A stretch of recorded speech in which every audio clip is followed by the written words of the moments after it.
میرے پاس ایک صاحب آئے، ذمہ داروں کا نظام تھا ان کے پاس.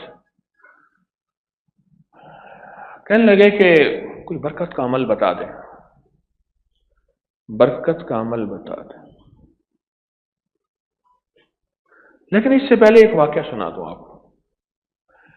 ایک بڑی یونیورسٹی کے وی سی کے پاس میں اور میرے ایک دوست تھے، وہ بیٹھے ہوئے تھے وائس چانسلر کے پاس. مجھ سے پہلے جاتے ہوئے کہنے لگے، دیکھ تجھے بات کرنے کا طریقہ سلیقہ نہیں آتا، وی سی ہے، وائس چانسلر ہے، احتیاط کرنا، میں بات کروں گا. آتے ہوئے میں نے تھوڑی سی ان سے بات کی. واپس آتے ہوئے دیکھے نا، تو نے یبلی ماری تھی نا، یعنی تو نے ایسی بات کی تھی جو تجھے بات کرنے کا طریقہ نہیں آتا. اچھا، میں نے کہا غلطی ہوگی، وقت مجھے کہاں آتا ہے. تلک الایام نداولها بین الناس، دن رات کے دھارے، دن رات کا نظام چلتے چلتے چلتے، یہ آج سے کوئی کم و بیش 30 سال پہلے کی بات ہے. ابھی کچھ عرصہ پہلے، 2 سال پہلے غالباً، زندگی کے ہر نظام میں ناکام ہو چکا ہے شخص. باتیں میں کر رہا تھا، مجھے کہنے لگے ساری باتیں چھوڑ، سب کچھ میرے پاس ہے، کوئی ایسا نظام دے جس سے مجھے برکت کا کوئی ذرہ مل جائے اور مجھے برکت مل جائے. مجھے بڑے عرصے کے بعد احساس ہوا کہ برکت کچھ ہوتی ہے، اور برکت کر کسی کو مل جائے اس کی نسلیں آباد اور شاد ہوتی ہیں. اور برکت اگر کسی کے گھر آ جائے تو اس کا مٹی سونا ہو جاتا ہے اور اس کے وارے نیارے ہو جاتے ہیں. برکت. ایک ذمہ دار میرے پاس آیا، میں بات کر رہا تھا جس کے، مجھ سے کہنے لگا کوئی برکت کا عمل بتائیں. تو میں نے کہا نہری پانی ہے یا ٹیوب ویل؟ کہا دونوں ہے. جب نہری پانی نہیں ہوتا پھر ٹیوب ویل سے. میں نے کہا جب ٹیوب ویل چل رہا ہو وہاں بیٹھ کے وضو کرو، اور وضو کا پانی ٹیوب ویل میں جائے، اور وضو کی دعائیں پوری پڑھیں. اللہم اغفر لی ذنبی ووسع لی فی داری وبارک لی فی رزقی. یقین سے وضو کریں، یقین سے وضو کریں.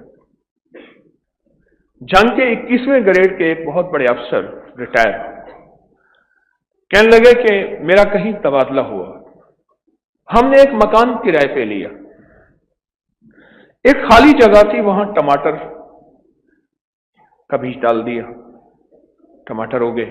ایک جگہ ایسی تھی جہاں میں لوٹا بھر کے وضو کرتا تھا نماز کے لیے، وہ وضو کا پانی اس ٹماٹر کی کیاری میں جاتا تھا. اور ایک کیاری ایسی تھی جو وضو سے ہٹ کے تھی، دوسری کیاری تھی، وہاں ہم کوئی پانی بھر کے دے دیتے تھے. جب ٹماٹر لگے تو جس کیاری میں وضو تھا اس کے ٹماٹر بڑے بھی تھے، سرخ بھی تھے، خوبصورت بھی تھے، اور پودوں میں زیادہ بھی تھے. تھے تو چند پودے، اس لیے ہر پودے کے ٹماٹر گنے بھی جا سکتے تھے. کوئی ایکڑوں میں میلوں میں کھیت تو نہیں تھے کہ ہر پودے کو بندہ کیسے گنے. اور جس میں وضو نہیں تھا اس کے ٹماٹر چھوٹے بھی تھے، تھوڑے بھی تھے. ٹیوب ویل میں وضو کرایا، جب نہری پانی تھی جہاں سے پانی آ رہا، میں نے کہا وہاں وضو کر. کیوں؟ سنیں غور سے. جتنی بھی عبادتیں ہیں، یہ ساری کی ساری عبادتوں کی ابتدا وضو سے شروع ہوتی ہے.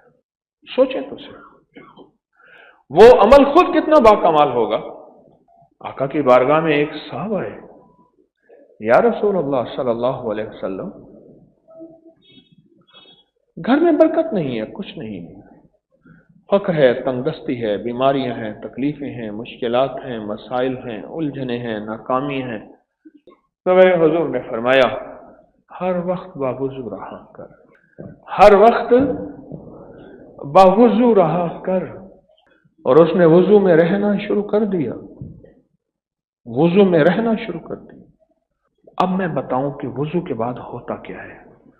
آج ایک راز ہے، اس سے پردہ اٹھتا ہے. کچھ عرصے کے بعد وہ غلام آقا کی بارگاہ میں حاضر ہوا کہ یا رسول اللہ صلی اللہ علیہ وسلم، رب نے اتنا دیا ہے